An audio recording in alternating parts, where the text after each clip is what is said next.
तालियों की गूंज के साथ हम प्रधानमंत्री का स्वागत करेंगे जी।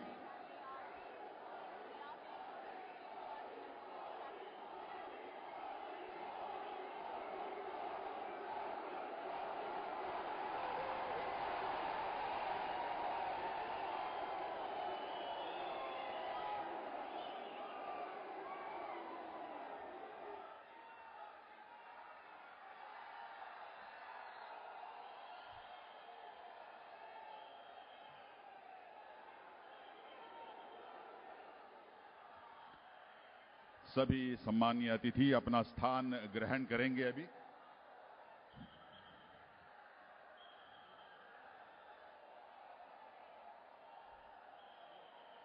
भाई और बहनों, मैं आदरणीय मुख्यमंत्री जी से विनती करता हूं कि वो आदरणीय प्रधानमंत्री जी का पुष्पगुच्छ देकर स्वागत करें।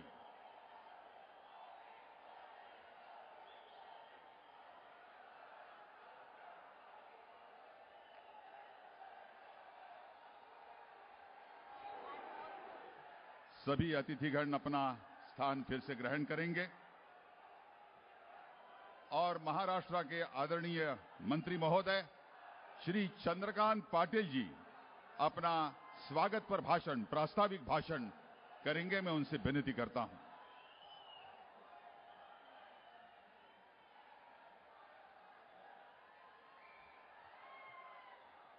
आज पूरे भारतवर्ष में सारे देशवासी एक गौरवशाली क्षण अनुभव कर रहे हैं।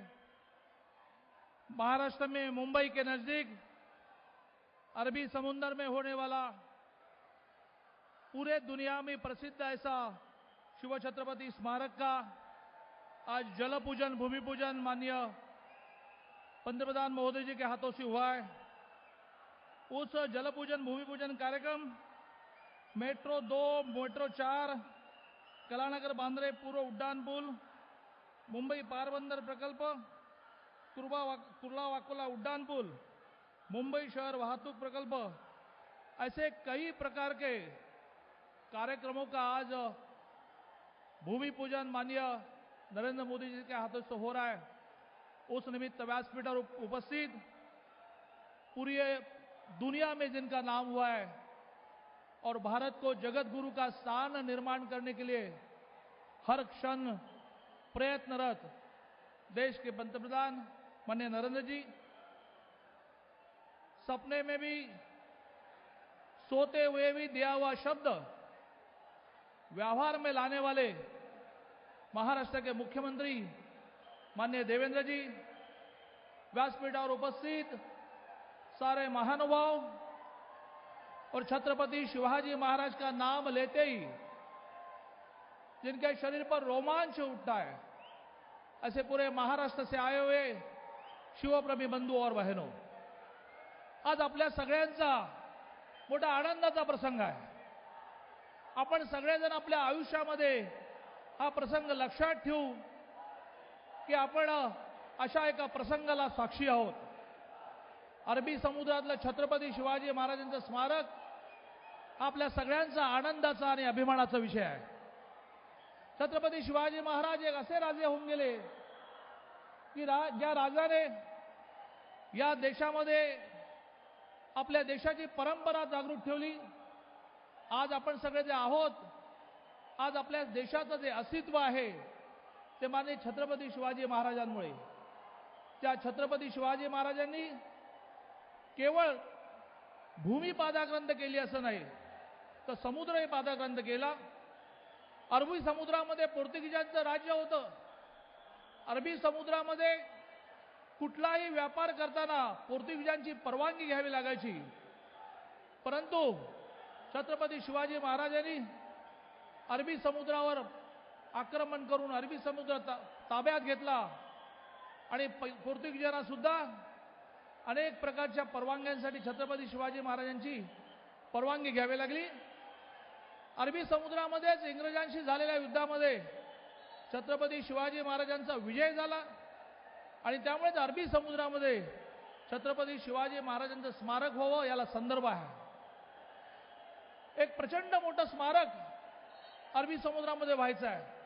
गेले अनेक वर्ष अनेक राज्यकर्त्यांनी माझी सगळ्यांना विनंती आहे, आपापल्या ठिकाणी शांतपणे बसा. छत्रपती शिवाजी महाराज की जय भवानी, जय भवानी. जे छत्रपतींचे मावळे असतील ते जागेवर बसतील.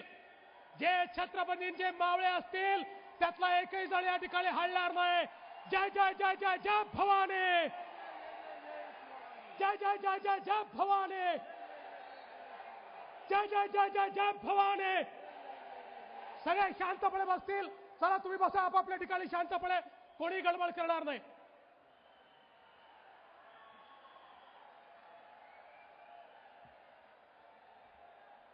त्यामुळे जमिनीच्या बरोबरीने अरबी समुद्रावर ज्यांनी राज्य केलं त्या छत्रपती शिवाजी महाराजांचं स्मारक अरबी समुद्रामध्ये व्हावं हे आपल्या सगळ्यांचं स्वप्न होतं.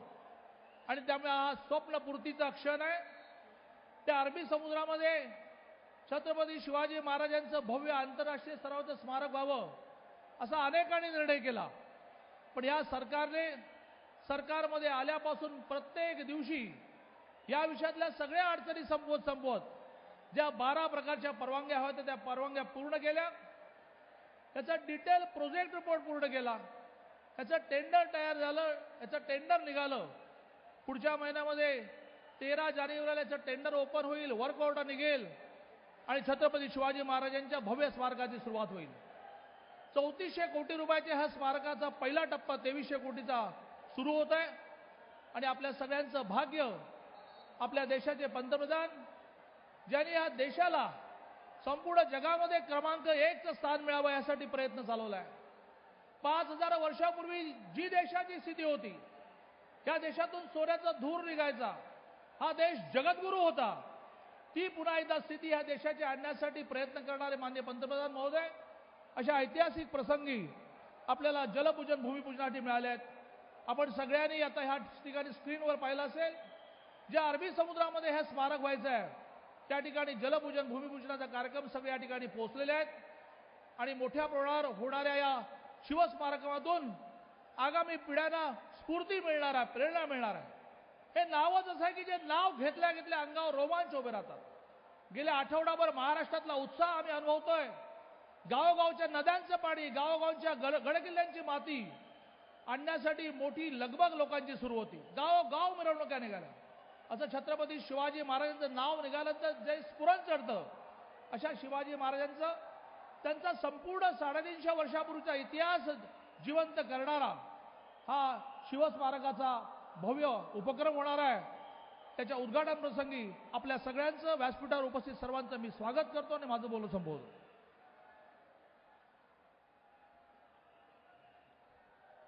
अब इसके पश्चात मैं आदरणीय केंद्रीय रेल मंत्री श्री सुरेश प्रभु इन्हें अपने विचार आपके सामने प्रस्तुत करने की विनती करता हूं. आजचं संपूर्ण राज्यभराचं वातावरण शिवछत्रपतीमय झालेलं आहे. आणि अशा या अत्यंत आनंददायी वातावरणामध्ये आपल्या देशाचे सन्माननीय पंतप्रधानांनी आता जलपूजन करून एक भव्य स्मारक जे उभं राहणार आहे त्याचा शुभारंभ केलाय.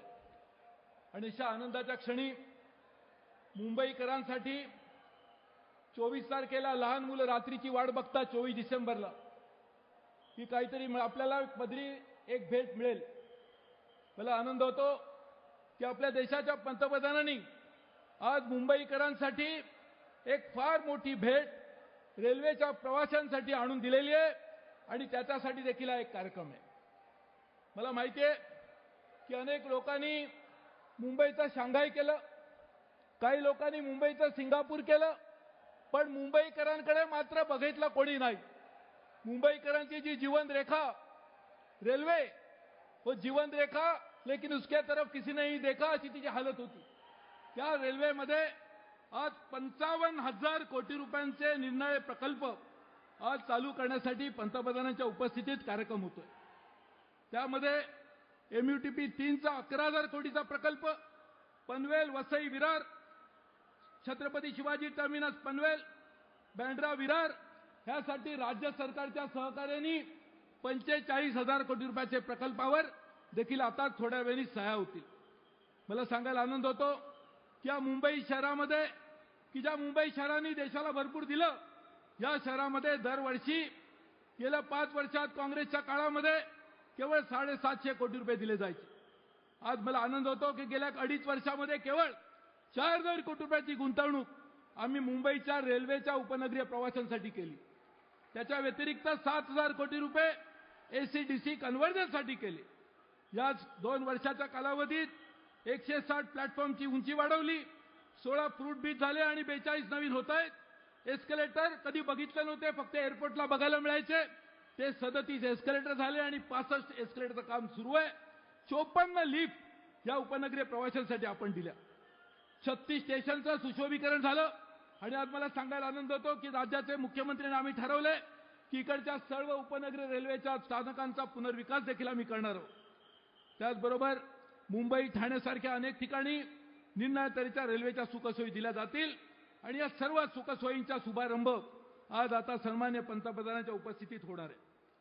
त्याचबरोबर मला सांगायला आनंद होतो की केवळ मुंबईसाठीच नाही तर जी पंतप्रधानांची कल्पना आहे कोऑपरेटिव्ह फेडरलिझम, की ज्यामध्ये राज्य आणि केंद्र सरकारने टीम इंडिया मिळून काम केलं पाहिजे, याच भावनेतून राज्य सरकारने आणि आम्ही एक करार केलाय आणि त्यामधून 22,000 कोटी रुपयांचे प्रकल्प की जे अहमदनगर, बीड, परळी, वर्धा, यवतमाळ, नांदेड, पुणे, नाशिक, मनमाड, धुळे, इंदोर, बारामती, लोणाड, कोल्हापूर, वैभववाडी, वडासा, गडचिरोली, नागपूर, नागभीड, गडचंदूर, आदिलाबाद असे अनेक प्रकल्प आणि शिवाय वर्धा ते नागपूर जे महात्मा गांधींच्या पासून आपण इथे जोडणार आहोत, या अशा अनेक प्रकल्पासाठी राज्य सरकारने आणि आम्ही एकत्र येऊन काम करायला सुरुवात केली.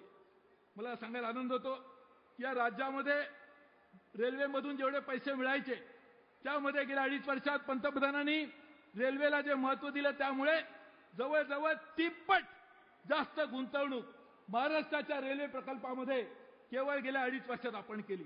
आज 53,000 कोटी रुपयाचे विविध प्रकल्प महाराष्ट्र राज्यासाठी रेल्वेमार्फत राबवले जात आहेत.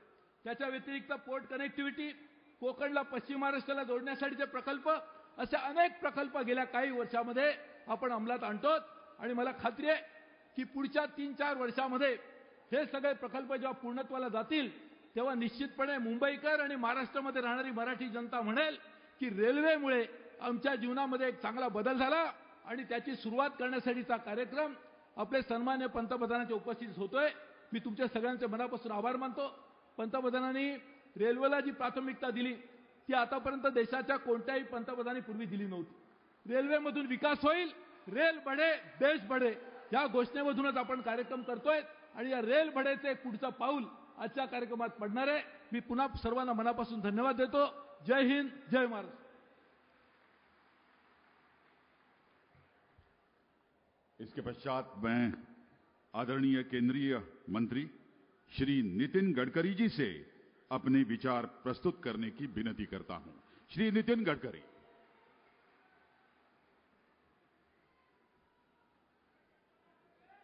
आदरणीय प्रधानमंत्री जी, आदरणीय मंच आणि उपस्थित सर्व बांधवांनो आणि भगिनींनो, आज महाराष्ट्राच्या इतिहासामधला सुवर्णाक्षरांनी लिहून काढावा असा आजचा दिवस आहे.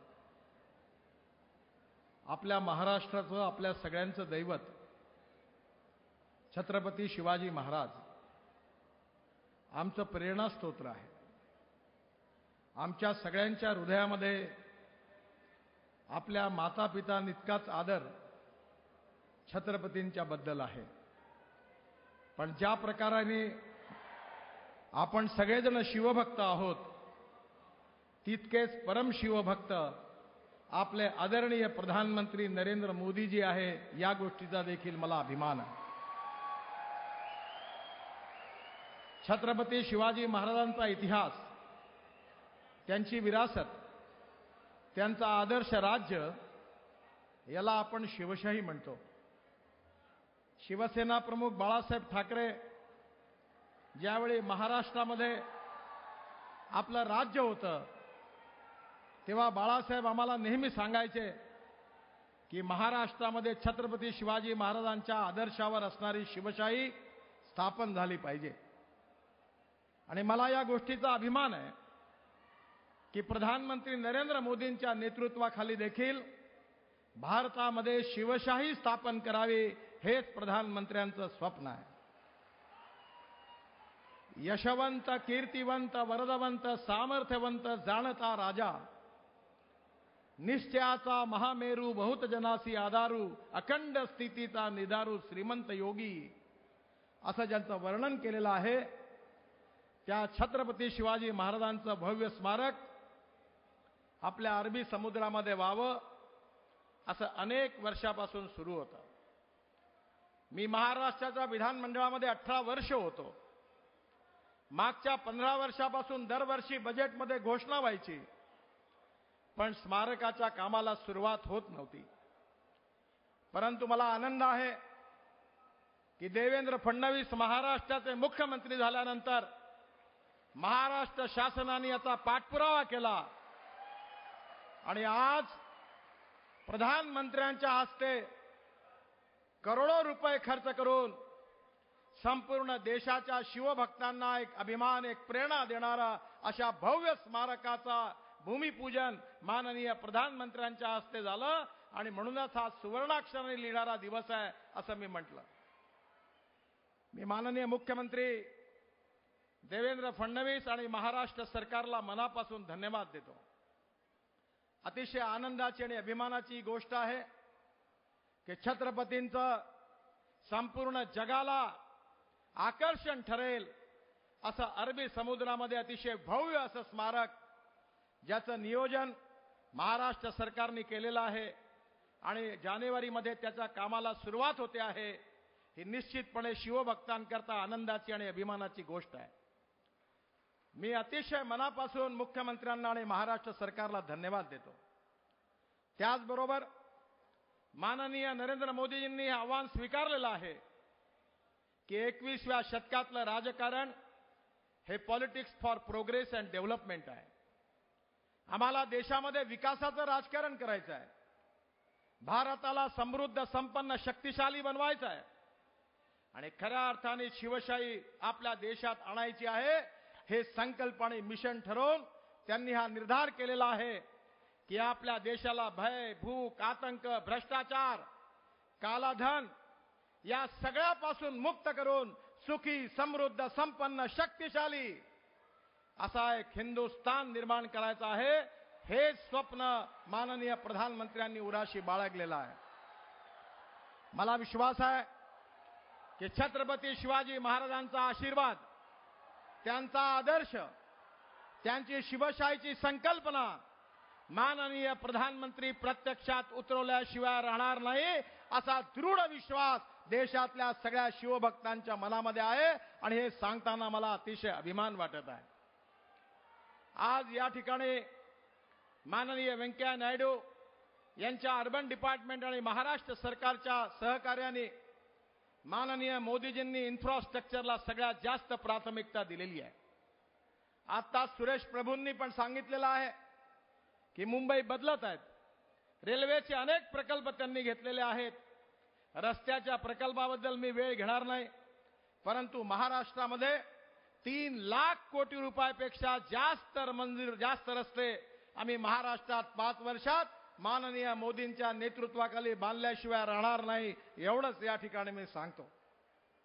मला आज विशेष रूपाने मुख्यमंत्र्यांना आणि प्रधानमंत्र्यांना आणि व्यंकय्याजींना धन्यवाद द्यायचा आहे की मुंबईच्या लोकलमधून प्रवास करणं अतिशय कठीण आहे, अडचणीचं आहे, अतिशय त्रासाचं आहे.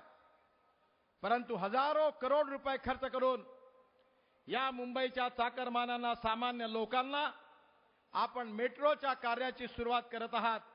याबद्दल महाराष्ट्राच्या आणि मुंबईच्या जनतेच्या वतीने आणि महाराष्ट्राचा प्रतिनिधी म्हणून मी आपल्याला अतिशय धन्यवाद देतो, आपलं अभिनंदन करतो, आपल्याला शुभेच्छा देतो आणि पुन्हा एकदा प्रधानमंत्र्यांचं, मुख्यमंत्र्यांचं विशेष रूपाने अभिनंदन करून महाराष्ट्रातली जनता खऱ्या अर्थाने आज कृतार्थ झालेली आहे की आमचे प्रेरणा स्तोत्र छत्रपती शिवाजी महाराज यांचा खऱ्या अर्थाने गौरव वाढवणारा अशा प्रकारचं भव्य स्मारक याचं भूमिपूजन आपण केलेलं आहे. मी अतिशय आनंदाने अभिमानाने आपल्याला मानाचा मुजरा करतो आणि माझं भाषण संपवतो. धन्यवाद. भारत माता की.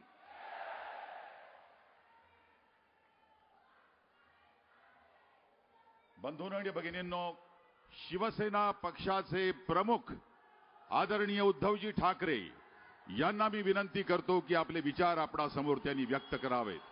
टाळ्यांच्या गजरामध्ये उद्धवजींचं आपण इथे स्वागत करूया.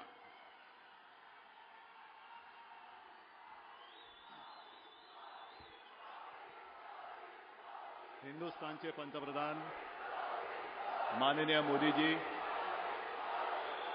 माननीय राज्यपाल महोदय,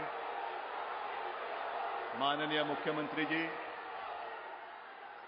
व्यासपीठावरील सर्व मान्यवर आणि जमलेल्या माझ्या तमाम हिंदू बांधवांनो, भगिनींनो आणि मातांनो,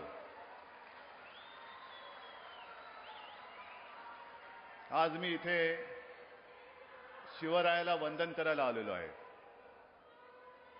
कारण सुरेशजी तुम्ही सांगितलं ती गोष्ट खरीच आहे की आज 24 डिसेंबर म्हटल्यानंतर जसं नाताळबाबाच्या पोतडीतून एक एक काही गोष्टी निघतात तशी नाताळबाबाची पोतडी एक. पण आज मुंबईकरांसाठी केंद्र सरकारकडनं आणि महाराष्ट्र सरकारकडनं ज्या काही विकासाच्या गोष्टी जाहीर होणार आहेत त्याबद्दल त्यांनाही मी धन्यवाद देतोय. शिवरायाचं स्मारक बांधणं हे येरागाबाळ्याचं काम नाही. कारण शिवराय हे केवळ छत्रपती, केवळ महाराज, केवळ राज्यकर्ते नव्हते, तर ते तमाम हिंदू जनतेचे आणि महाराष्ट्राचं दैवत होते नव्हे आहेत. आणि मला असं वाटतं इतिहासामध्ये एकमेव व्यक्ती हे एकमेव दैवत असं असेल की राजे, छत्रपती, राज्यकर्ते अनेक होतात पण ते इतिहास जमा होतात, काळाच्या उदरामध्ये गडप होऊन जातात. पण छत्रपती शिवाजी महाराज आज सुद्धा असं वाटतं की आज सुद्धा ते आपल्यामध्ये आहेत. आणि छत्रपती शिवाजी महाराज की जय बोलल्यानंतर मुर्दाच काय दगड सुद्धा उठून उभा राहील एवढी ताकद हे एकमेव त्या छत्रपतीच्या नावामध्ये. आणि हे स्मारक केवळ स्मारक असणार नाही. काही वर्षांपूर्वी एक वाद झाला होता की भवानी तलवार, मला वाटतं आपल्या अंतुले साहेब आणणार होते तेव्हा लंडनमधून भवानी तलवार. आपण सगळे लहान होतो तेव्हा. आता भवानी तलवार खरंच ती भवानी तलवार आहे का, ती एकमेव तलवार महाराजांकडे होती का, हा भाग वेगळा, हा प्रश्न विचारायचा नाही. पण प्रश्न हा आहे की ती भवानी तलवार आपल्याला पेलवणार आहे का. ज्या भवानी तलवारीने स्वराज्यावरती चालून येणाऱ्या दुश्मनाची खांडोळी केली त्यातला पराक्रम जो काही आहे तो पराक्रम आपल्याला झेपणार आहे का, आपल्याला पेलवणार आहे काय, मग आपण भवानी तलवार आणण्याच्या गोष्टी केल्या पाहिजेत. आज मी गेलो होतो ते सगळं बघितलं. ते स्मारक बांधणं म्हणजे देवेंद्रजी खरंच त्या काळामध्ये जसा सिंधुदुर्ग बांधला असेल तसं हे स्मारक बांधण्यासारखं आहे. आणि हे महाराजांचं वैशिष्ट्य. आज आपण 21व्या शतकाकडे चाललोय, आणखीन पुढे जाऊ, त्याच्याही पुढे जाऊ. पण 400 वर्षापूर्वी तंत्रज्ञान कोणतं होतं, आर्किटेक्ट कोण होते, आणि असा एखाद्या खडकावरती सिंधुदुर्ग सारखा बेलाग किल्ला बांधायचा हे काही साध्या सुध्या माणसाचं काम नव्हतं. ते आमच्या दैवतांनी दाखवलं करून. आणि मगाशी देवेंद्रजी मी आपल्याला सांगत होतो त्याच सिंधुदुर्गामध्ये विजयदुर्ग आहे. त्या विजयदुर्गाचं वैशिष्ट्य असं की तेव्हा कोणी शत्रू आरमार घेऊन आला, बोटी घेऊन आला की एका ठराविक अंतरावर आल्यानंतर त्या बोटी फुटत होत्या. अनेकांना वाटायचं इकडे काय भुताटकी आहे की काय, पण अभ्यास केल्यानंतर कळलं की भुताटकी वगैरे नाही, तर त्या किल्ला अशा ठिकाणी बांधला होता की त्या पाण्याखाली बरोबर एक दगडाची भिंत अशी कोणी बांधली असेल किंवा नैसर्गिक असेल कल्पना नाही, पण तिचा आधार घेऊन असा किल्ला बांधला की त्या किल्ल्यापर्यंत शत्रूचा आरमार कधी येऊ शकत नव्हतं. हे त्यावेळेला सगळं तंत्रज्ञान ही बुद्धिमत्ता आपल्याला शिवरायाने दिलेली आहे. आणि जसे आज आपण स्मारक उभं करतो आहोत, तशीच मी आज माननीय पंतप्रधानांना विनंती करतोय की मोदीजी, एक ही काम आप करिए कृपा कर.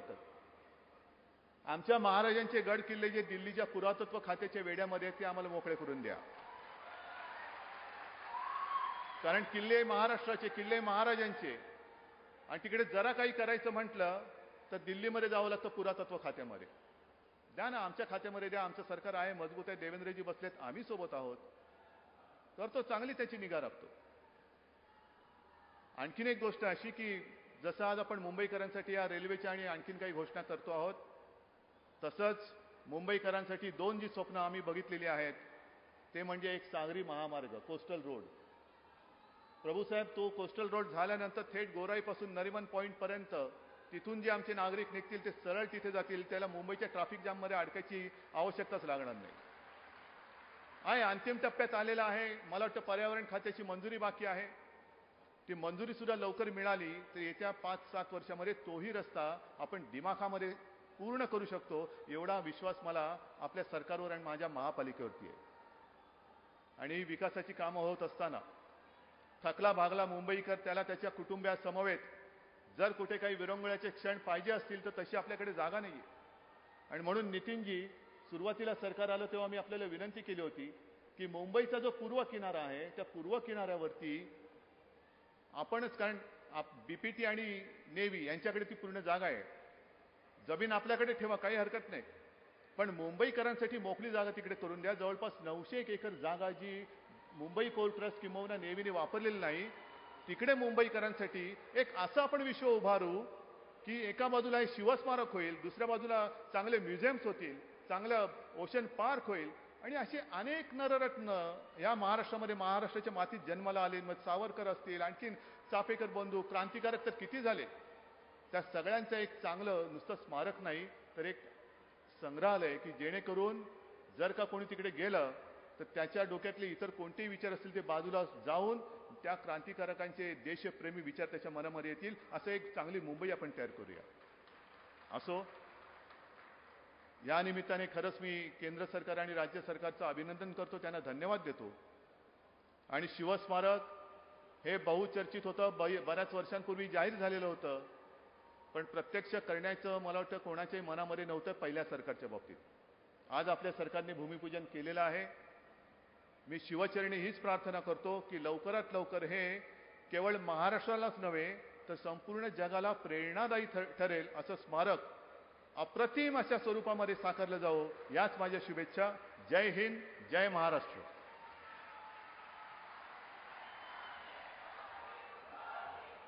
अब मैं आदरणीय मुख्यमंत्री महाराष्ट्र के श्री देवेंद्र फडणवीस जी से अपने विचार आपके सामने प्रस्तुत करने की विनती करता हूं. श्री देवेंद्र फडणवीस.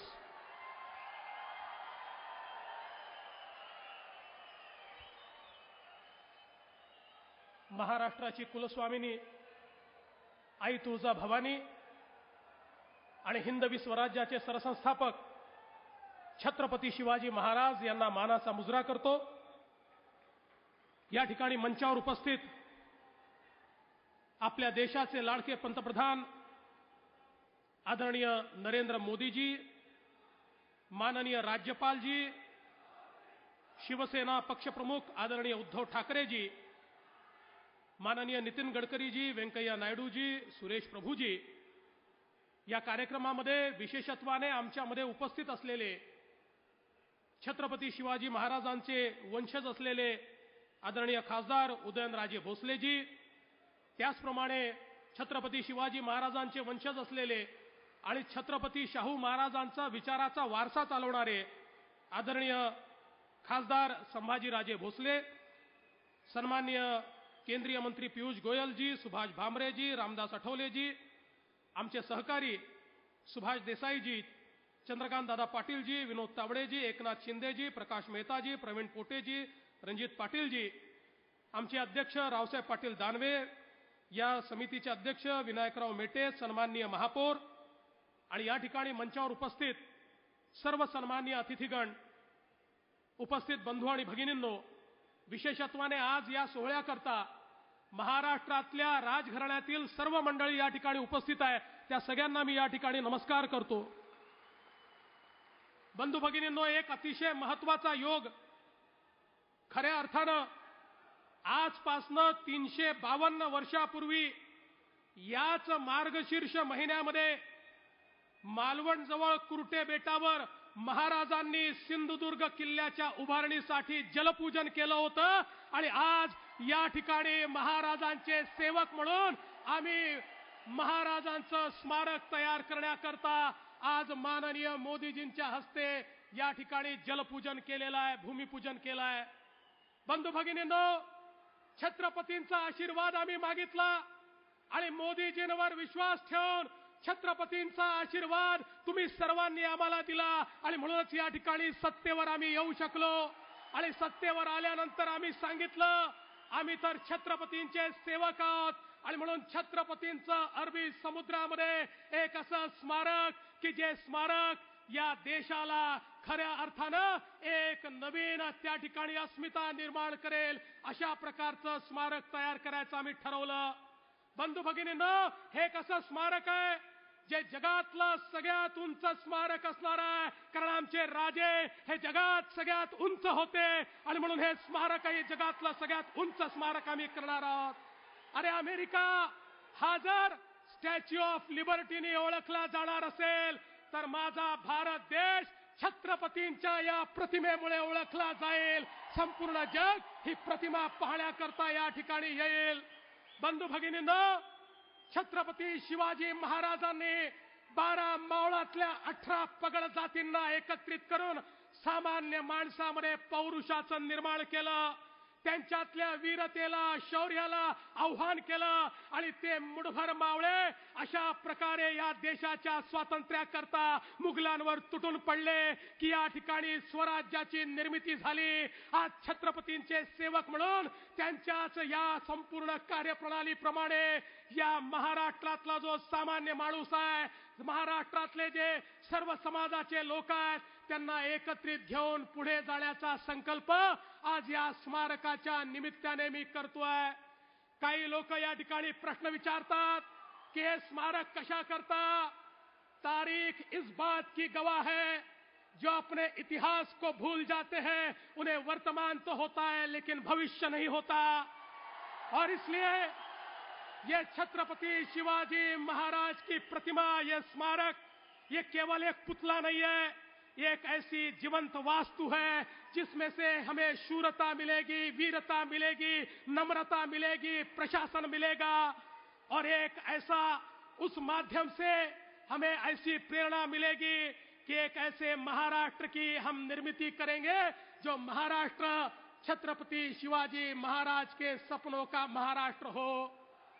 दोस्तों, बंधू भगिनींनो, मी आई तुळजा भवानीला आज एकच साकडं घालतो.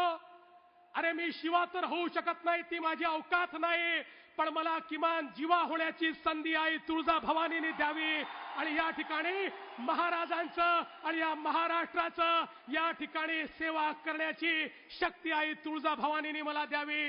हीच विनंती आई तुळजा भवानीच्या चरणी मी करतो. आणि इतकं सुंदर भव्य असं स्मारक करत असताना या स्मारकाच्या माध्यमातून प्रत्येक व्यक्तीला प्रेरणा मिळेल, प्रत्येक व्यक्तीला जीवनामध्ये काही ना काही करण्याची इच्छा होईल आणि महाराजांच्या जीवनातल्या वेगवेगळ्या गोष्टीतनं आम्हाला देखील प्रशासनाची प्रेरणा मिळेल असा प्रयत्न आम्ही या माध्यमातून करतो. आज या निमित्ताने माननीय मोदी जी, मी आपलं अभिनंदन करतो. 15 साल से सारे तमाम दुनिया के शिव भक्त इस स्मारक की राह देख रहे थे. पिछली सरकार केवल इसके बारे में घोषणा करती थी लेकिन एक भी परमिशन नहीं ला पाई. मैं आपका आभार व्यक्त करना चाहता हूं, जावड़ेकर जी का आभार व्यक्त करना चाहता हूं. आपने 6 महीनों में सारी परमिशन हमको यहां पर दी और इसलिए यह स्मारक यहां पर हो रहा है.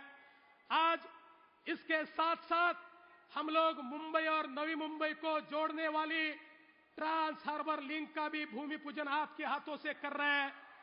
देश की सबसे बड़ी लिंक, देशातला सगळ्यात मोठा पाण्यातला पूल हा असेल.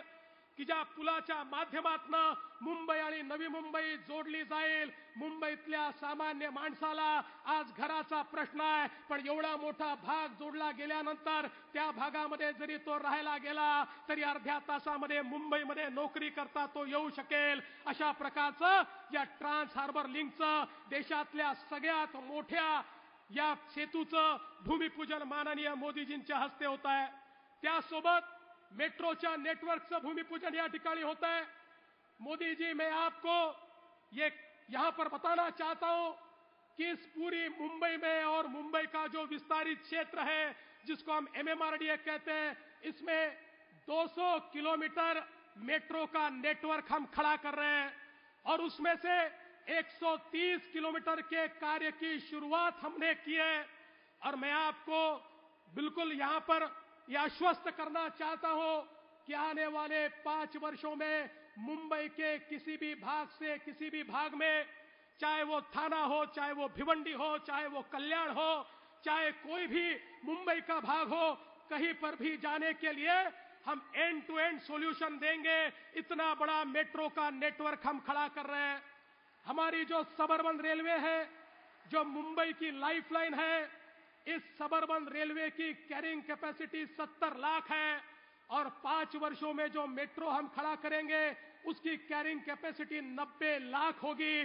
यानी मुंबई में पिछले 70 सालों में जितनी कैरिंग कैपेसिटी तैयार हुई उससे ज्यादा 5 वर्षों में हम शुरू करेंगे. लेकिन हमारे सुरेश प्रभु जी का भी मैं आभार व्यक्त करना चाहता हूं कि उन्होंने इस सबअर्बन रेलवे की कैपेसिटी को भी बढ़ाने का निर्णय किया. और आज जो MOU हम कर रहे हैं, MUTP 2 का काम हम शुरू करें, 3 का काम हम शुरू करेंगे और साथ में 2 elevated corridor Chhatrapati Shivaji Maharaj terminus से लेकर तो पनवेल तक और यहां पर हमारा जो दूसरा चर्च गेट से लेकर विरार तक, ऐसे 2 एलिवेटेड कॉरिडोर हम तैयार करेंगे. और ये सारा करने के बाद मुंबई की रेलवे हो, मेट्रो हो, मोनो हो या बस हो, इन सबको हम एक सिंगल टिकट के ऊपर लाएंगे ताकि किसी भी व्यक्ति को अब अपना खुद का वाहन इस्तेमाल ही न करना पड़े. सारे के सारे लोग पब्लिक ट्रान्सपोर्ट से ही ट्रॅव्हल कर पाए.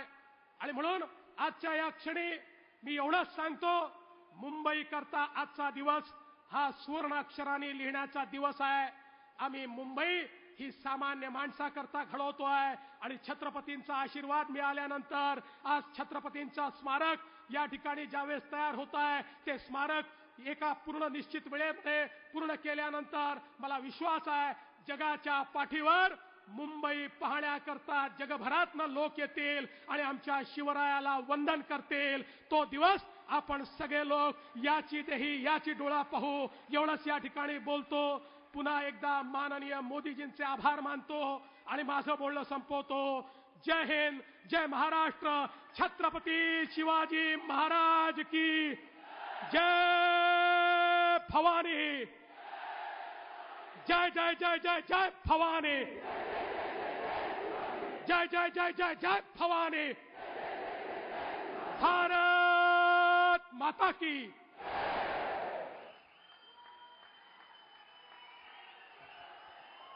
भाइयों और बहनों, आदरणीय प्रधानमंत्री श्री नरेंद्र मोदी जी अब मुंबई तथा मुंबई महानगर रीजन के यातायात का इंफ्रास्ट्रक्चर अंतर्राष्ट्रीय दर्जे का बनाने में केंद्र तथा राज्य की तरफ से जो कड़े प्रयास हो रहे हैं उनके बारे में और उनके वास्तव रूप का दर्शन देने वाली छोटी छोटी फिल्मों के माध्यम से भी आप इसे देख पाएंगे. तो चलते हैं आदरणीय प्रधानमंत्री जी के कर कमलों द्वारा शिलान्यास समारोह की श्रृंखला की तरफ. मैं आदरणीय प्रधानमंत्री जी से विनती करता हूं कि आप मेट्रो 2B का रिमोट कंट्रोल बटन दबाकर शिलान्यास करें.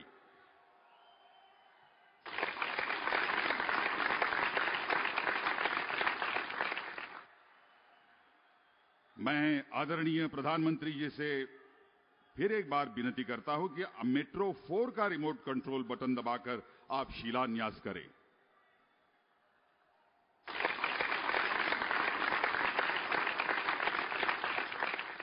मैं प्रधानमंत्री जी से अपना स्थान ग्रहण करने की विनती करता हूं और अब मेट्रो 2B और मेट्रो 4 की एक छोटी फिल्म आपको दिखाई जाएगी।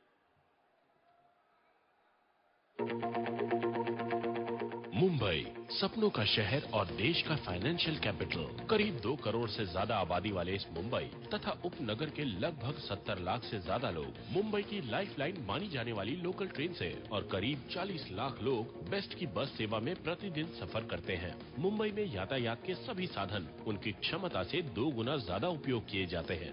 लोगों की इस समस्या को सुलझाने के लिए मुंबई महानगर प्रदेश विकास प्राधिकरण MMRDA ने चुनाव किया मेट्रो रेल नेटवर्क का, जो कि मुंबई को एक अत्याधुनिक शहर में बदल देगा। इसी को ध्यान में रखकर MMRDA ने मुंबई में मेट्रो रेल का मास्टर प्लान बनाया, जिसमें से पहली लाइन वर्सोवा से घाटकोपर के बीच 11.40 किलोमीटर अब पूरी तरह कार्यान्वित हो चुकी है और करीब 3 लाख से ज्यादा यात्री रोजाना इसका लाभ लेते हैं। दूसरी लाइन दहीसर से चारकोप होते हुए DN नगर तक लाइन 2A और DN नगर से BKC होते हुए मानखुर्द तक लाइन 2B रहेगी। लाइन 2B की कुल लंबाई 23 किलोमीटर होगी। तीसरी लाइन कुलाबा से अंधेरी के सिब्स तक 33 किलोमीटर भूमिगत होगी। चौथी लाइन में वडाला से लेकर घाटकोपर मुलुंड, ठाणे से होकर कासर वडावली तक 32 किलोमीटर मेट्रो दौड़ेगी। इसके अलावा लाइन 5 ठाणे से भिवंडी कल्याण तक, लाइन 6 स्वामी समर्थ नगर जोगेश्वरी से कांजूर मार्ग और लाइन 7 में दहीसर ईस्ट से अंधेरी ईस्ट होते हुए एयरपोर्ट तक जाएगी। लाइन 7 का विस्तारीकरण करके मीरा भाईंदर तक और चौथी लाइन का विस्तारीकरण करके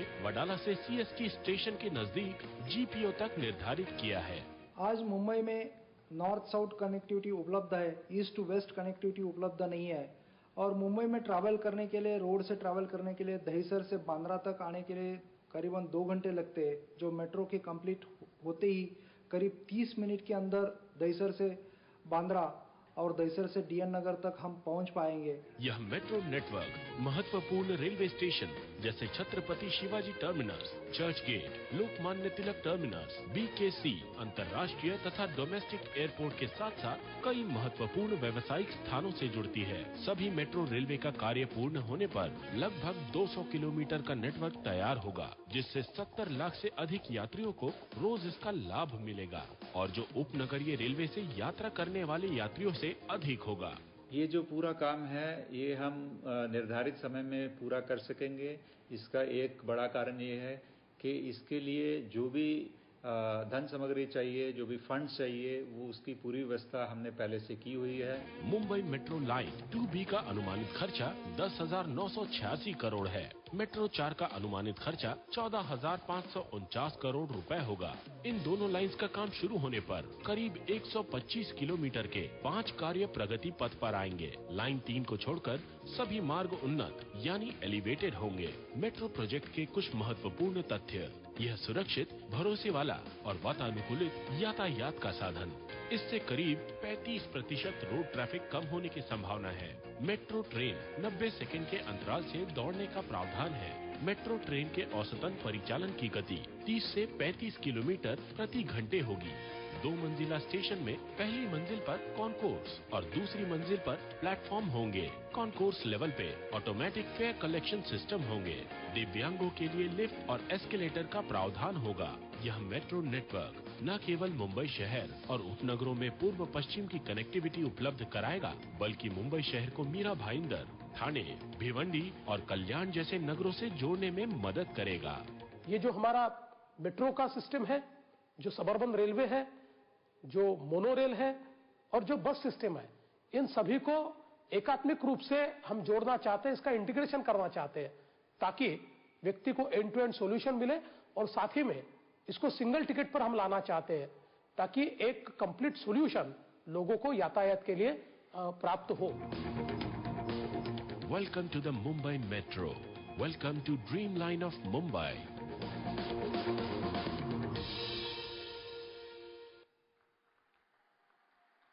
मैं आदरणीय प्रधानमंत्री जी से विनती करता हूं कि आप MTHL का रिमोट कंट्रोल बटन दबाकर उसका शिलान्यास कीजिए।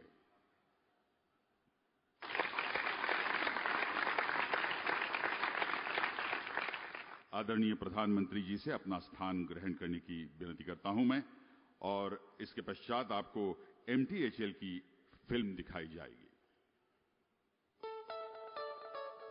मुंबई दुनिया के सबसे घनी आबादी वाले शहरों में से एक, चहल पहल वाला शहर। इस शहर की भौगोलिक बाधाओं को पार करने के लिए मुंबई से नवी मुंबई में चिरले तक मुंबई पार बंदर प्रकल्प यानी कि मुंबई ट्रांस हार्बर लिंक का निर्माण किया जा रहा है, जो मुंबई शहर को मुख्य भूमि से जोड़ेगा।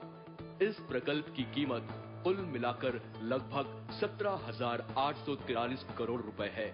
इस पुल की वजह से पनवेल के पास बन रहे नए अंतर्राष्ट्रीय हवाई अड्डे से जलद गति से यातायात मुमकिन होगा। इसे भविष्य में मुंबई गोवा हाईवे और मुंबई पुणे एक्सप्रेस वे से जोड़ने का भी प्रस्ताव है। मुंबई ट्रांस हार्बर लिंक की वजह से मुंबई से पनवेल, पुणे, गोवा यातायात का समय लगभग 1 घंटा कम होगा।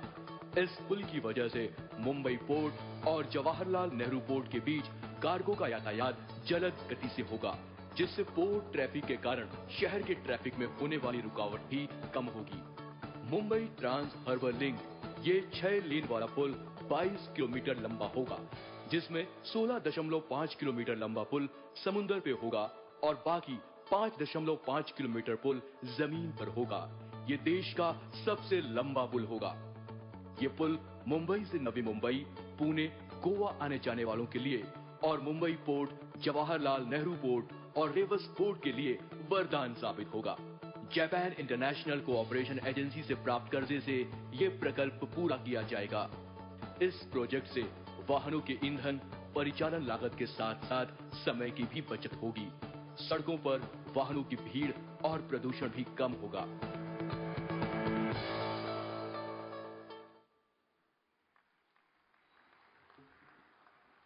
मैं आदरणीय प्रधानमंत्री जी से विनती करता हूं कि आप MUTP 3 का रिमोट कंट्रोल बटन दबाकर शिलान्यास कीजिए।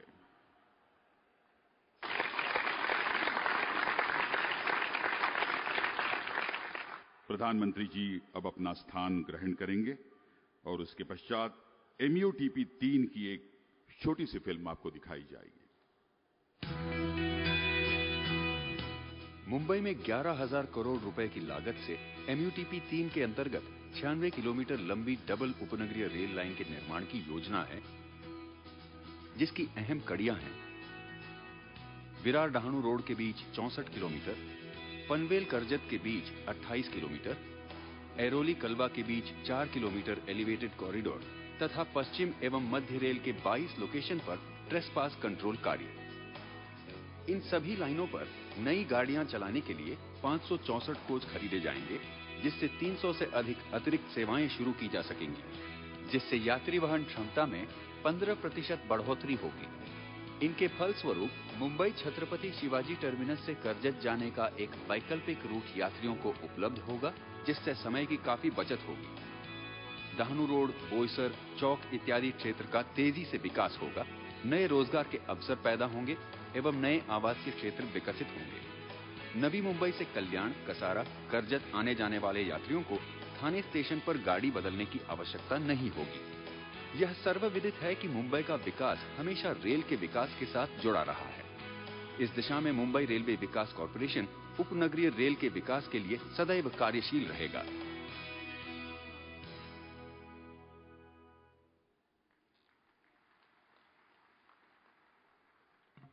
मैं आदरणीय प्रधानमंत्री जी से विनती करता हूं कि आप कुर्ला वकोला उन्नत मार्ग का रिमोट कंट्रोल बटन दबाकर शिलान्यास करें।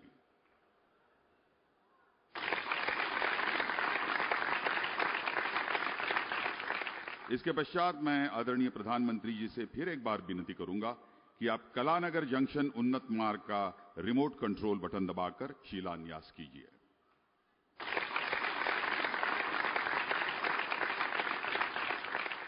आदरणीय प्रधानमंत्री जी अब अपना स्थान ग्रहण करेंगे और इसके पश्चात मैं आदरणीय महाराष्ट्र राज्य के मुख्यमंत्री और केंद्रीय रेल मंत्री जी से विनती करता हूं कि आप महाराष्ट्र में जो रेलवे प्रकल्प जो होने वाले हैं उसके बारे में MOU एक्सचेंज करें।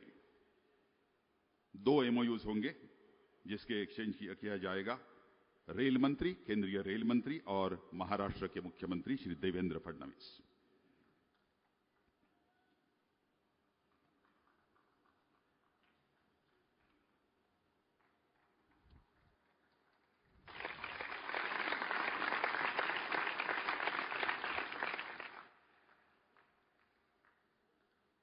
Thank you.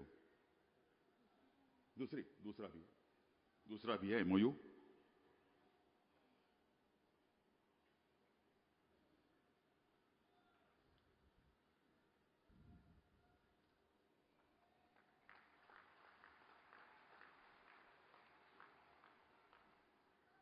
धन्यवाद सर।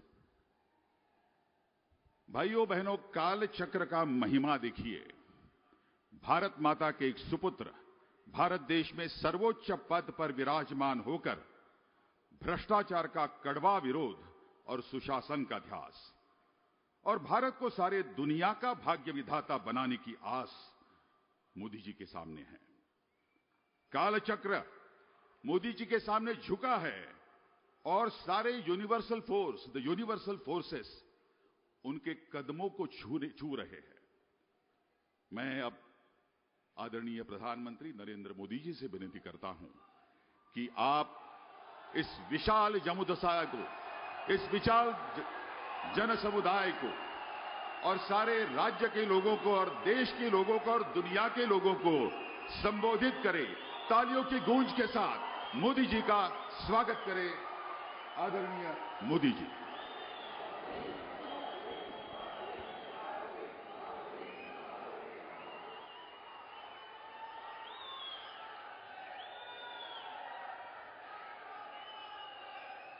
भारत माता की,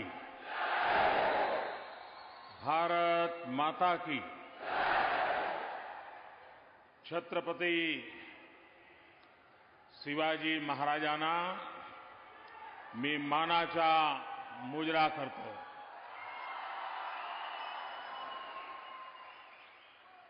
मंचावर बसलेले राज्यपाल श्रीमान विद्यासागर राव, श्रीमान देवेंद्र फडणवीस, श्रीमान उद्धव ठाकरे जी, श्री वेंकैया नायडू जी, नितिन गडकरी जी, सुरेश प्रभु जी, पीयूष गोयल जी, सांसद छत्रपति संभाजी राजे जी, सांसद छत्रपति उदयन राजे जी, श्रीमान रामदास आठवले जी, श्री सुभाष भामरे जी, चंद्रकांत पाटिल जी, सुभाष देसाई जी, विनोद तावड़े जी, एकनाथ शिंदे जी, प्रकाश मेहता जी,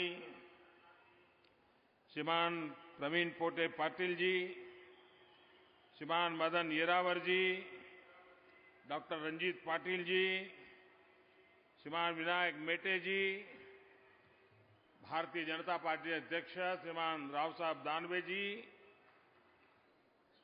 श्रीमती स्नेहल अंबेकर जी, संजय मोरे जी, श्रीमान ए.के. मित्तल जी, मंच पर विराजमान सभी वरिष्ठ महानुभाव और विशाल संख्या में पधारे हुए मेरे प्यारे भाइयों और बहनों,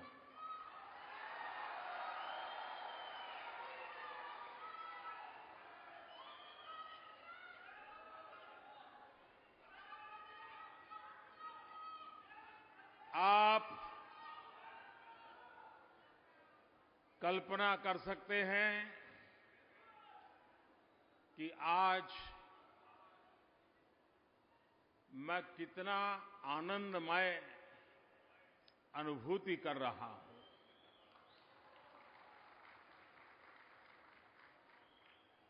जब भारतीय जनता पार्टी ने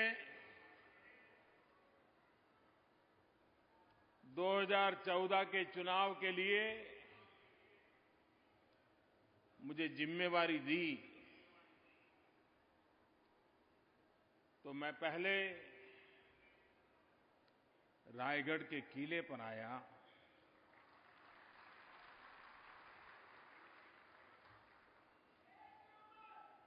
छत्रपति जी की समाधि, उसके सामने बैठ करके ये वीर पराक्रमी महापुरुष जिन्होंने सुशासन और प्रशासन हिंदुस्तान के इतिहास में एक नवीन अध्याय लिखा था और अपने योग्यता और क्षमता के आधार पर किया था और संकटों के बीच किया था, संघर्षमय जीवन के रहते हुए किया था। शायद इतिहास में, विश्व के इतिहास में ऐसा व्यक्तित्व असंभव है कि जिसने लगातार संघर्ष के बीच में सुशासन की उत्तम परंपरा को मजबूत बनाया हो, आगे बढ़ाया हो।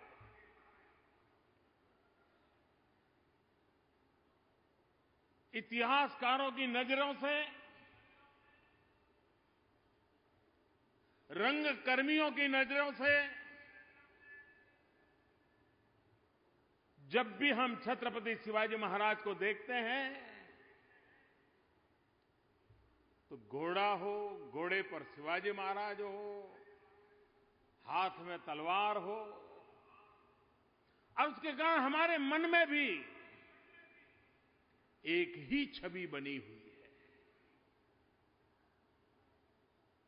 छत्रपति शिवाजी महाराज का व्यक्तित्व बहुआयामी था।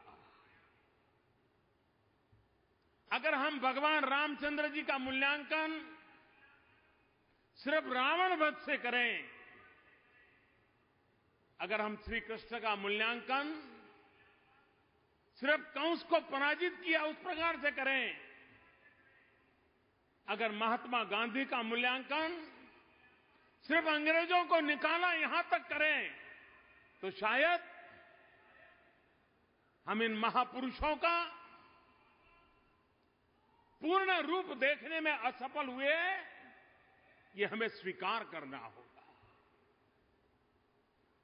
प्रभु रामचंद्र जी, रावण का वध उनके जीवन के अनेक पहलुओं में एक पहलू था, लेकिन बाकी इतने पहलू थे जो आज भी भारतीय जीवन को प्रभावित करते हैं, प्रेरित करते हैं। श्री कृष्ण के जीवन में भी सिर्फ कंस ही एक घटना नहीं थी। युद्ध के मैदान में गीता का संदेश, कोई कल्पना कर सकता है कि यह देश कैसी मिट्टी है कि जिस मिट्टी में ऐसे लोग जन्म लेते हैं कि जो युद्ध के मैदान में भी हजारों साल प्रेरणा देने वाले चिंतन की धारा को गीता के रूप में प्रस्तुत करते हैं।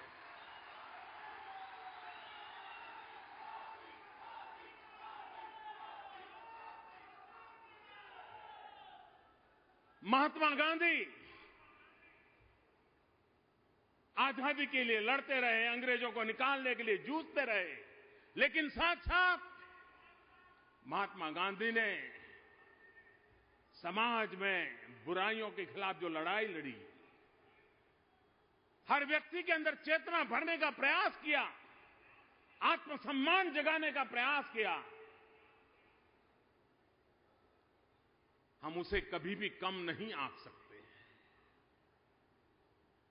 उसी प्रकार से छत्रपति शिवाजी महाराज यानी घोड़ा, तलवार, युद्ध, लड़ाई, विजय यहां तक सीमित नहीं है।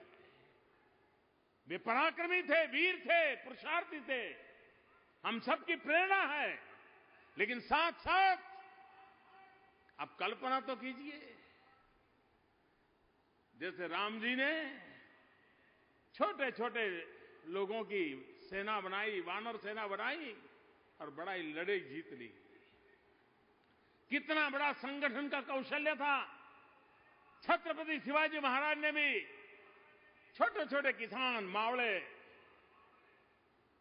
उनको साथ लिया, उनको प्रशिक्षित किया और युद्ध के लिए तैयार किया। कितने बड़े संगठन शास्त्र का कौशल्य छत्रपति शिवाजी महाराज ने प्रस्तुत किया। आज भी हिंदुस्तान के इंजीनियरिंग के स्टूडेंट के लिए अगर वाटर मैनेजमेंट क्या होती है, वाटर के लिए इंफ्रास्ट्रक्चर क्या होता है, पानी के बिना तरसते हुए इलाकों को पानी कैसे पहुंचाया जा सकता है, अगर उसका उत्तम से उत्तम ज्ञान प्राप्त करना है तो छत्रपति शिवाजी महाराज ने पानी के लिए जो पूरी व्यवस्थाएं खड़ी की थी वो आज भी किसी को भी प्रेरणा दे सकती है। मुद्रा नीति, छत्रपति शिवाजी महाराज के सामने प्रस्ताव था कि मुद्रा का निर्माण, सिक्के बनाने का काम विदेशी लोग करने को तैयार थे। छत्रपति शिवाजी महाराज की दीर्घदृष्टि थी।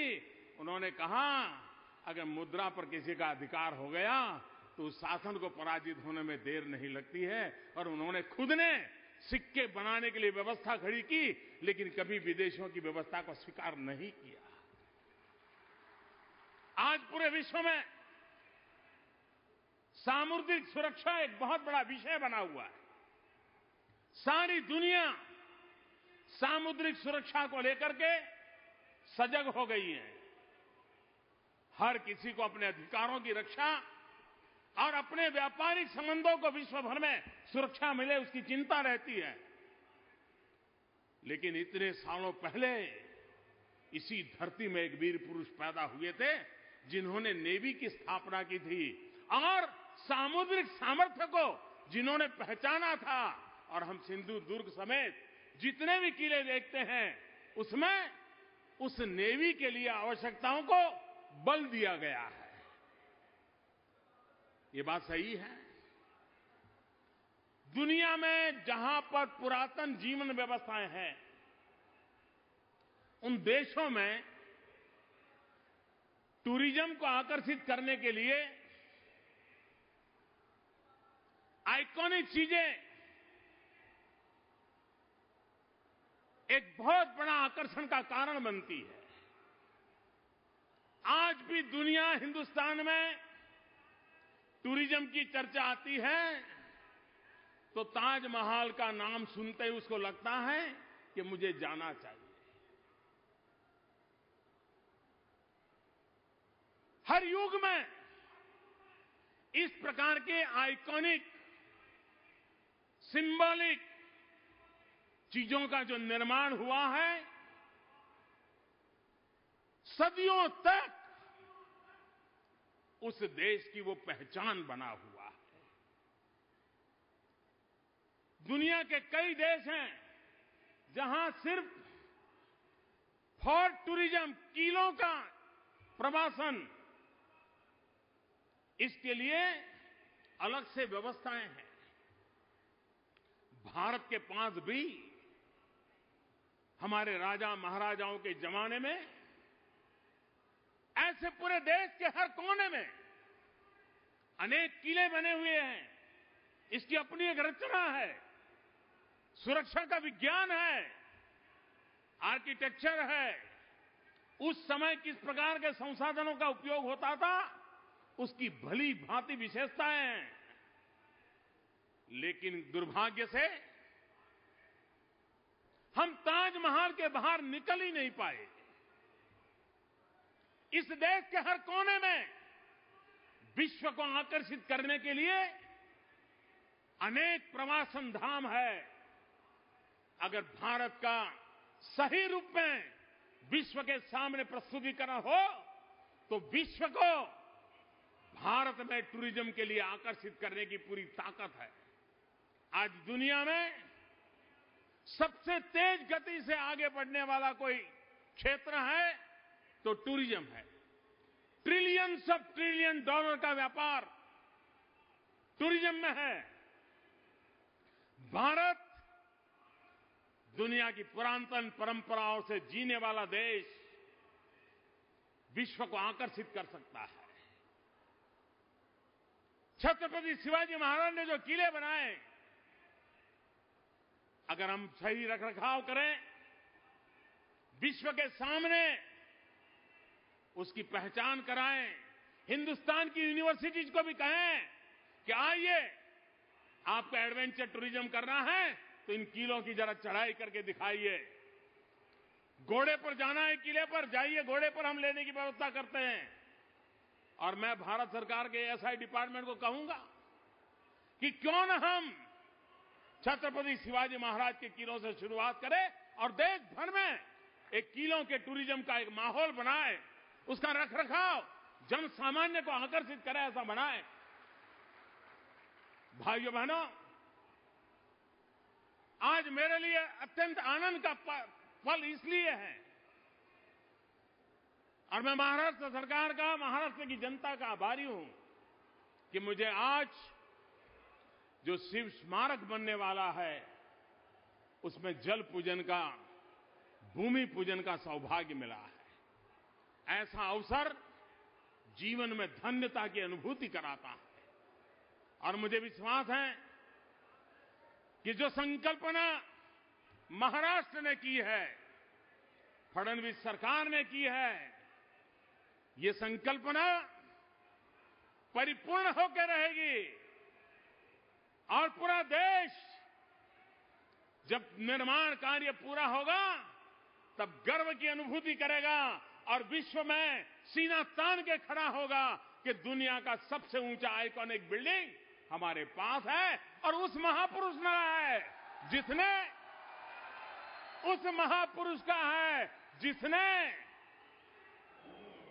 जन सामान्य के सुख के लिए अपना पूरा जीवन खपा दिया था। ऐसे छत्रपति शिवाजी महाराज को आज नमन करने का मुझे अवसर मिला है।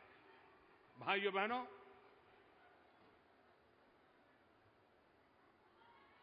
हमारे देश में भांति भांति की राजनीति हुई है। विविधताओं से भरे हुए अनेक प्रकार के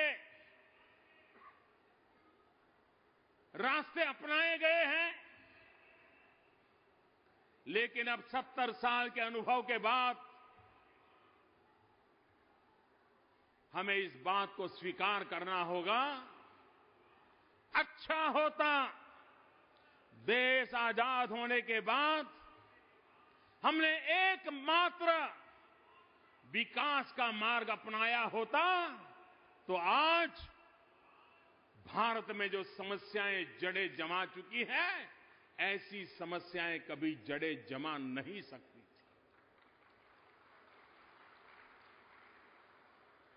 विकास यही एकमात्र समस्याओं का समाधान है। देश के नौजवानों को रोजगार देने की संभावना विकास में है। देश के गरीबों को हक दिलाने की ताकत विकास में है। मध्यम वर्गीय लोगों को अपने अरमान पूरे करने के लिए, ऊंची दौड़ के लिए आगे बढ़ना है तो विकास ही उनको अवसर दे सकता है। सम्मान से जीने के लिए विकास ही एक मार्ग होता है। और इसलिए भाइयों बहनों, जब से आपने हमें दायित्व दिया है, हमने विकास को ही केंद्र बिंदु में रखा है। और जब हम विकास को केंद्र बिंदु में रखा है, तब हमारे मन में साफ है कि विकास वो हो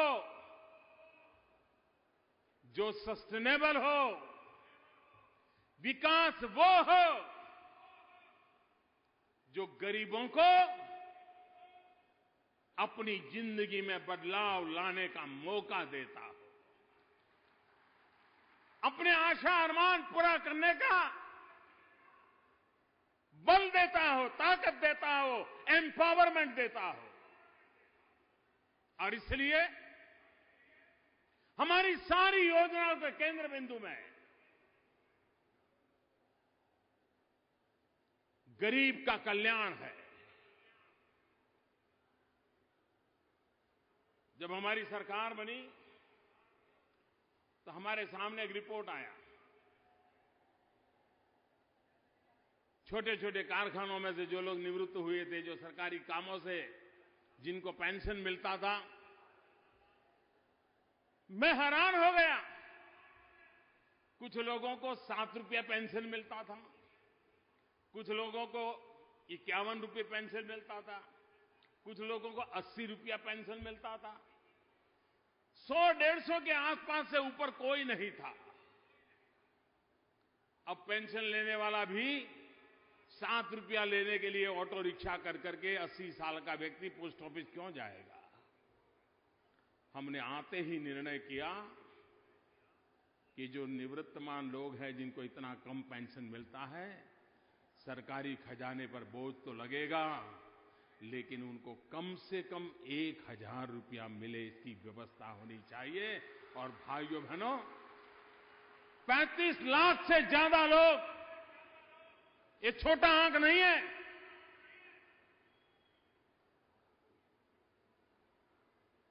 सैकड़ों करोड़ों का बोझ सरकार के खजाने पर लगा,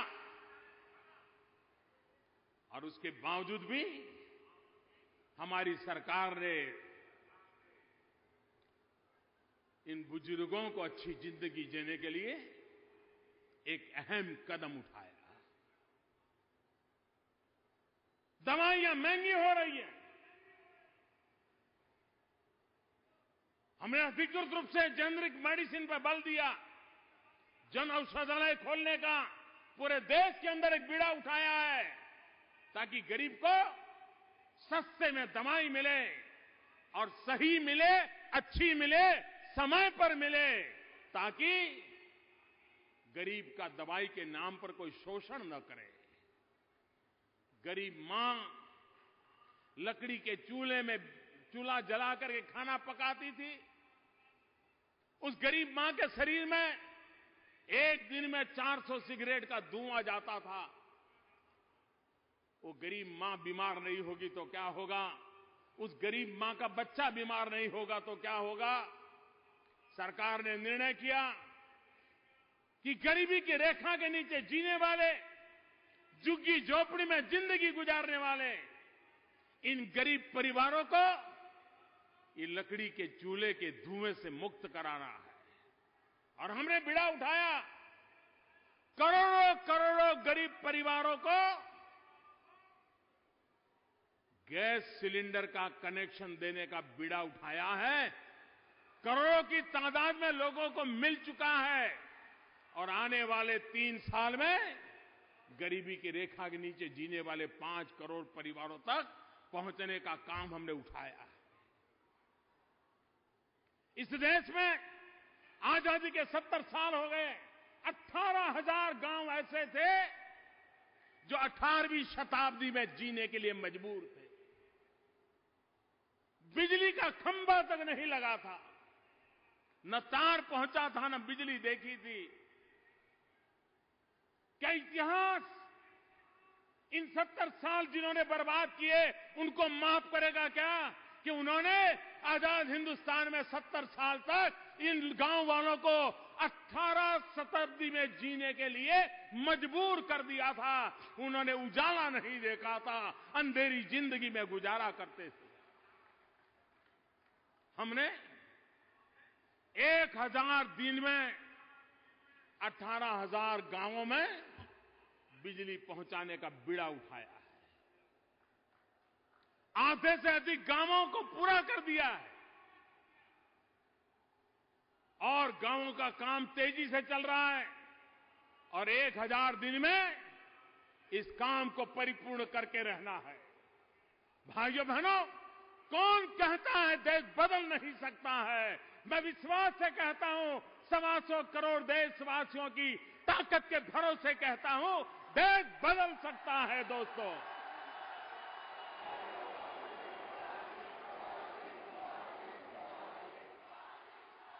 और लिख के रखिए, देश बदलेगा भी, देश बढ़ेगा भी, देश दुनिया के सामने सर ऊपर करके खड़ा हो जाएगा।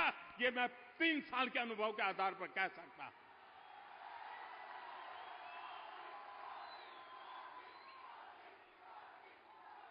आप कल्पना कर सकते हैं, आज इसी मंच पर जिन प्रकल्पों को लेकर के शुभारंभ हुआ है, उन प्रकल्पों का अगर रुपये पैसों में जोड़े तो कितना बड़ा हो रहा है? इसी एक मंच पर से ये जितने जितने बटन मुझसे दबा रहे थे ना, 1,06,000 करोड़ रुपयों के प्रोजेक्ट हैं। 1,06,000 करोड़ अकेले मुंबई में एक ही कार्यक्रम में 1,06,000 करोड़ रुपयों से ज्यादा विकास के कामों का शुभारंभ होता हो, ये शायद मुंबई के इतिहास की बहुत बड़ी घटना होगी और ये हम करके दिखाते हैं।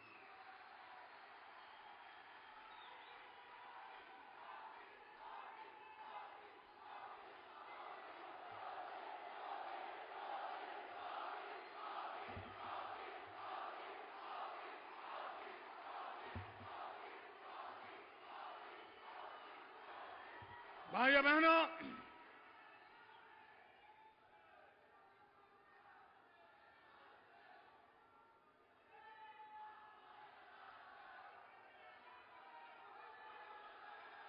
आप लोग,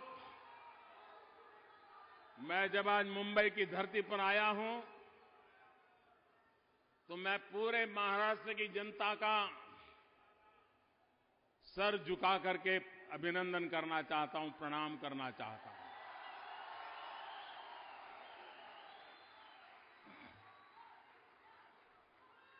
हमारे देश में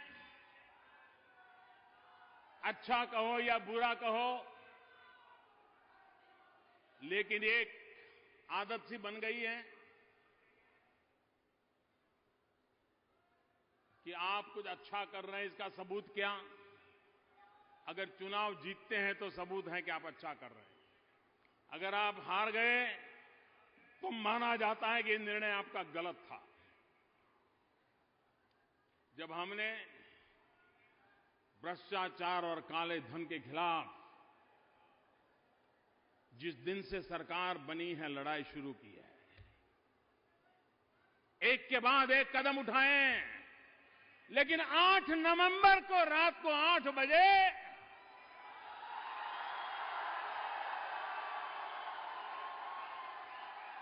हमने एक बहुत बड़ा हमला बोल दिया। जाली नोट, काला धन, भ्रष्टाचार, इसके खिलाफ एक निर्णायक लड़ाई का बिगुल बजा दिया।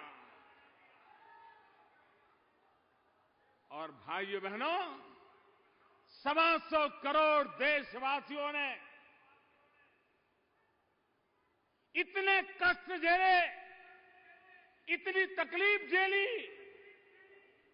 लेकिन एक पल के लिए मेरा साथ नहीं छोड़ा।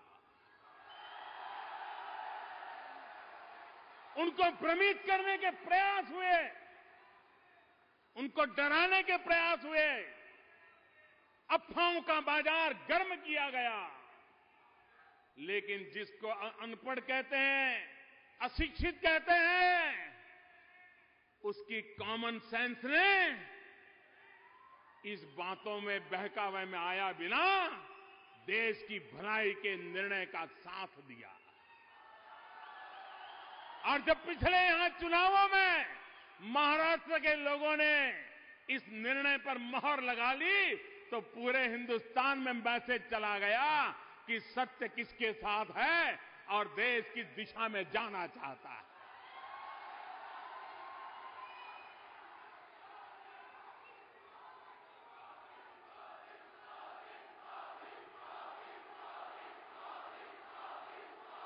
भाइयों बहनों, मैंने गोवा में कहा था, ये लड़ाई सामान्य नहीं है। 70 साल तक जिन्होंने मलाई खाई है, ऐसे तगड़े तगड़े लोग इसको सफल न हो इसके लिए सब कुछ करेंगे, हर तरकीब अपनाएंगे, पूरी ताकत लगा देंगे, और किसी ने भी ताकत लगाने में कसर नहीं छोड़ी है। जिससे जो हुआ वो सब करने की कोशिश की है, लेकिन 125 करोड़ देशवासियों के संकल्प के सामने ये 70 साल से मलाई खाने वाले लोग कभी टिक नहीं सकते, जीत नहीं सकते दोस्तों। और देश कभी हार नहीं सकता है दोस्तों। 125 करोड़ का देश कभी पराजित नहीं हो सकता है। ऐसे मुट्ठी भर लोगों से देश कभी झुक नहीं सकता है।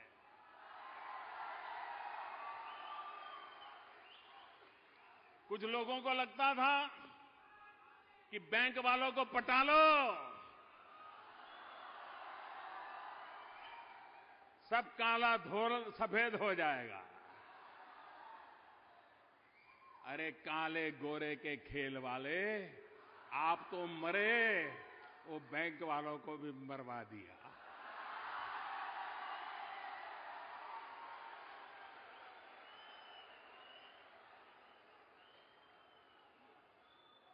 कैसे कैसे लोग जाल में फंस रहे हैं। एक के बाद एक परत खुलती चली जा रही है। उनको लगता था बैंक में चले गए तो हो गया काम। अरे बैंक में आने के बाद ही तो काम शुरू हुआ है।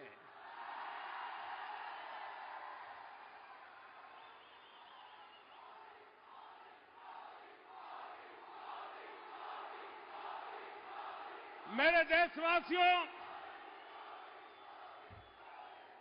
मैं देशवासियों को कहना चाहता हूं, मैंने कहा था 50 दिन तक तकलीफ होती रहेगी,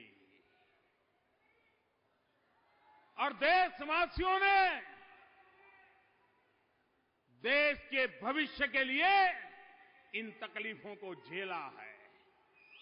आगे भी जितने दिन बाकी हैं, जो भी तकलीफ आएगी, देश झेलने के लिए तैयार है, ये मेरा पूरा विश्वास है। और भाइयों बहनों, 50 दिन के बाद ईमानदार लोगों की तकलीफ कम होना शुरू होगा। 50 दिन के बाद ईमानदार लोगों की तकलीफ कम होना शुरू होगा और बेईमानों की तकलीफ बढ़ना शुरू होगा। अभी भी मैं बेईमानी करने वालों को कहना चाहता हूं, समझ जाइए, लौट आइए, देश के कानून को स्वीकार कीजिए, नियमों को मानिए, और हर नागरिक की तरह आप भी सुख चैन की जिंदगी जीने के लिए आइए। मैं आपको निमंत्रण देता हूं। ये सरकार आपको तबाह करने पर तुली नहीं है, ये सरकार आपको फांसी पर लटकाने के लिए तुली नहीं है, लेकिन गरीबों के जो हक का है वो तो आपको चुकाना ही पड़ेगा, आपको बख्शा नहीं जाएगा। और कोई मानता है कि पहले की तरह कोई रास्ता खोज करके निकल जाएगा, तो आपने गलत सोचा है। आपको पता होना चाहिए सरकार बदल चुकी है। आपको पता होना चाहिए 30 साल के बाद हिंदुस्तान की जनता ने पूर्ण बहुमत वाली सरकार बनाई है। आपको पता होना चाहिए हिंदुस्तान की जनता ने भ्रष्टाचार और काले धन को खत्म करने के लिए सरकार बनाई है, और वो काम ये सरकार करके रहेगी। और इसलिए भाइयों बहनों, अब जो समय आ रहा है वो बेईमानों की बर्बादी का वक्त प्रारंभ हो रहा है।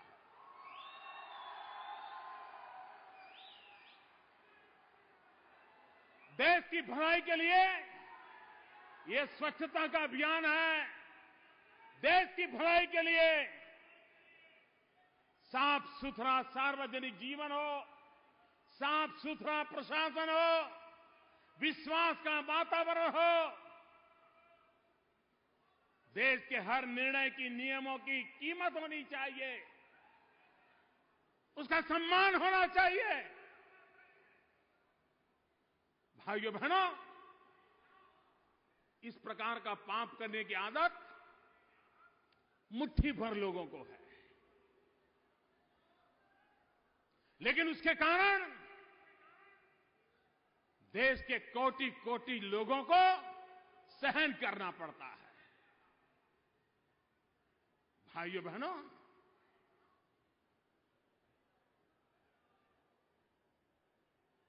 अगर उनको मोदी का डर न लगता हो, बेईमानों को, तो न लगे। सरकार का डर नहीं लगता है, न लगे, लेकिन बेईमान लोगों, इन 125 करोड़ देशवासियों के मिजाज को कभी कम मत किए, उससे तो आपको डरना ही पड़ेगा। 125 करोड़ देशवासियों का मिजाज बदला है। वे अन्याय सहने को तैयार नहीं है, बेईमानी सहने को तैयार नहीं है, भ्रष्टाचार स्वीकारने को तैयार नहीं है। काले धन के खिलाफ लड़ाई लड़ने के लिए वो सेनापति बनकर के निकले हुए हैं। और इसलिए भाइयों बहनों, लड़ाई जीतने के लिए आप लोगों ने मुझे जो साथ और सहयोग दिया है, मैं आज इस मुंबई की धरती से, महाराष्ट्र की धरती से, छत्रपति शिवाजी महाराज के शिव स्मारक के निर्माण के अवसर पर, उसका शुभारंभ हो रहा है, उस पल पर देशवासियों को विश्वास दिलाना चाहता हूं, ये लड़ाई तब तक नहीं रुकेगी जब तक कि हम लड़ाई जीतेंगे नहीं।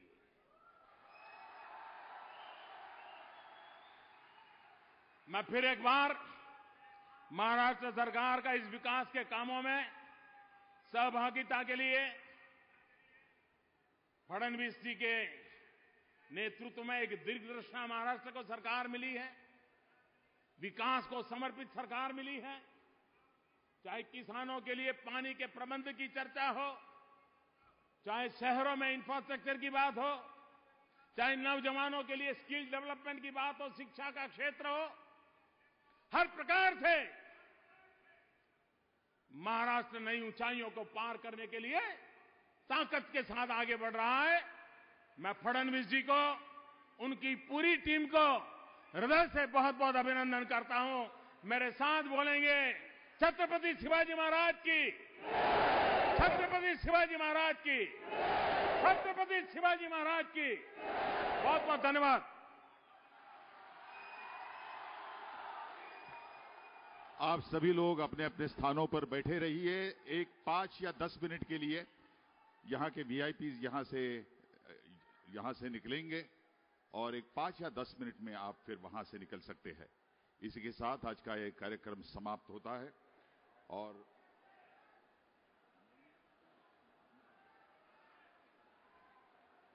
आप सभी को धन्यवाद।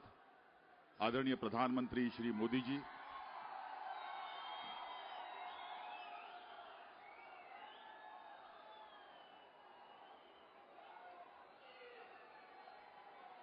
सारे केंद्रीय मंत्री, महाराष्ट्र राज्य मंत्रिमंडल के सदस्य, जनप्रतिनिधि, आमदार, खासदार, महाराष्ट्र के राज्यपाल सी विद्यासागर राव, स्नेहल अंबेकर जी मुंबई की महापौर और कई जनमान्य व्यक्ति यहां पर उपस्थित रहे।